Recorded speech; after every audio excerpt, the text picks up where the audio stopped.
এই মুহূর্তে ইডির অফিসাররা এসেছেন পোদ্দার কোর্টের 3 নম্বর গেটের ঠিক এই যে কোম্পানি দেখা যাচ্ছে MS accent deal trade private limited, তার নিচে রয়েছে MS Bengal biofuel private limited. ফলত একাধিক কোম্পানির অফিস কিন্তু এখানে রয়েছে, যেখানে ইডি আধিকারিকরা তারা কিন্তু এখানে এসেছেন এবং কী কারণে তারা এই মুহূর্তে এখানে অভিযান চালাচ্ছেন সেটা এখনও পর্যন্ত তাদের তরফ থেকে স্পষ্ট তো নয়। তবে আর্থিক দুর্নীতির অভিযোগেই ইডির তরফে কিন্তু আজকে অভিযান চালানো হয়। আজকে সকালবেলাতে তারা একেবারে নিউ টাউনে তাদের যে অফিস রয়েছে সেখান থেকে সিআরপিএফ নিয়ে তারা আসেন এবং দেখা যাচ্ছে এই মুহূর্তে ঠিক কোম্পানির বাইরে এখানে কিন্তু কেন্দ্রীয় বাহিনী মোতায়েন রয়েছে, যাতে কোনো রকমভাবে বাইরের কেউ ভেতরে প্রবেশ না করতে পারে।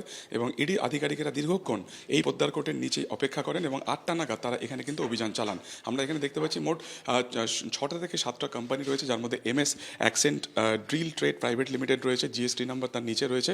অন্যদিকে রয়েছে West Bengal biofuel private limited, MS Baba international, MS Baba food industries, GRV exim traders private limited এবং তার নিচে হচ্ছে কয়াল ফাউন্ডেশন। ফলত একাধিক কোম্পানির নেম কিন্তু এখানে রয়েছে, যার অফিস এখানে রয়েছে। একজন থেকে দুজন কর্মীরা তারা কিন্তু এই মুহূর্তে ভেতরে রয়েছেন, যাদেরকে জিজ্ঞাসাবাদ করা হচ্ছে। ক্যামেরায় শান্তনু দত্তের সঙ্গে সুকান্ত মুখোপাধ্যায়, এবিপি আনন্দ। সাধারণ মানুষের হাতে না পৌঁছে রেশনের সামগ্রী অন্যত্র পাচার হয়ে গিয়েছে, সেই সূত্রের খোঁজে 12টি জায়গায় একযোগে তল্লাশি। সুকান্ত মুখোপাধ্যায় আমাদের প্রতিনিধি রয়েছেন আমাদের সঙ্গে। সুকান্ত, একেবারে এই পোদ্দার কোর্টের কোন কোন অফিসে সকাল 8টা থেকে চলছে তল্লাশি?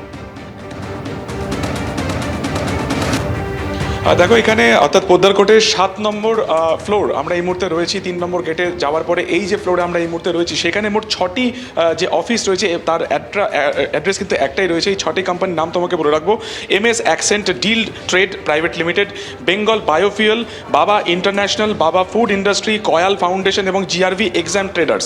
এই যে 6টা কোম্পানির নাম তোমাকে বললাম, এই 6টা কোম্পানির কিন্তু যে ঠিকানা, সেই ঠিকানা কিন্তু এই একই অ্যাড্রেসের মধ্যে রয়েছে। তোমাকে একবার সরাসরি ছবিটা দেখাবে শান্তনু দত্ত, যেখানে সিআরপিএফ বা কেন্দ্রীয় বাহিনী যারা রয়েছেন তারা বাইরে তাদের ডেপ্লয়মেন্ট রয়েছে এবং ঠিক সামনে গিয়ে বাদিকে যে অফিস রয়েছে সেখানেই এদিন সকাল 8টা নাগাদ বাকি যে 12টি জায়গাতে তল্লাশি অভিযান শুরু হয়, একসঙ্গে কিন্তু এই কোম্পানির বা এই অফিসেও রেড হয়।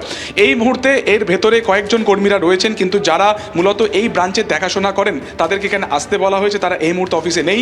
আমরা জানি যে রেশন বন্টন দুর্নীতির মামলাতে কয়েক হাজার কোটি টাকার দুর্নীতি হয়েছিল এবং মূলত অভিযোগ ছিল যে এই টাকা বিভিন্ন কোম্পানি মারফত বাইরে পাচার করা হয়েছে বা বাইরে সেই টাকা একেবারে কালোবাজারি করা হয়েছে। ফলত সেই টাকা কোন কোন কোম্পানির নামে মূলত বাইরে পাচার করা হয়েছিল সেই কোম্পানির নাম তদন্তের পরিপ্রেক্ষিতে উঠে আসে এবং সেই পরিপ্রেক্ষিতে একাধিক কোম্পানির নাম কিন্তু উঠে আসে। ফলত তাদের কি ভূমিকা ছিল এই টাকা আর্থিক পাচারের ক্ষেত্রে বা এই টাকার লেনদেনের ক্ষেত্রে, এই কোম্পানিগুলোকে কিভাবে কাজে লাগানো হতো, সার্বিক বিষয় কিন্তু ইডি এই মুহূর্তে তদন্ত করছে। আমরা জানি যে এর আগে এই মামলাতে 2023 সালের অক্টোবর মাসে জ্যোতিপ্রিয় মল্লিককে গ্রেফতার করা হয়। পরবর্তীকালে একাধিক যারা প্রভাবশালী যে যোগ এই গোটা দুর্নীতিতে সামনে আসে তাদেরকেও গ্রেফতার করা হয়। শঙ্কর আড্ডর বাড়িতেও কিন্তু একযোগে এই তল্লাশি অভিযান চালানো হয়েছিল।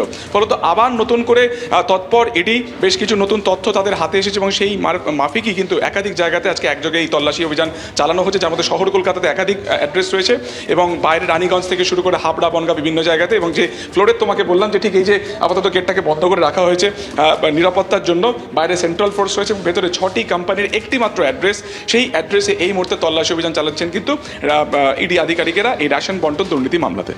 এবিপি আনন্দ, এগিয়ে থাকে, এগিয়ে রাখে।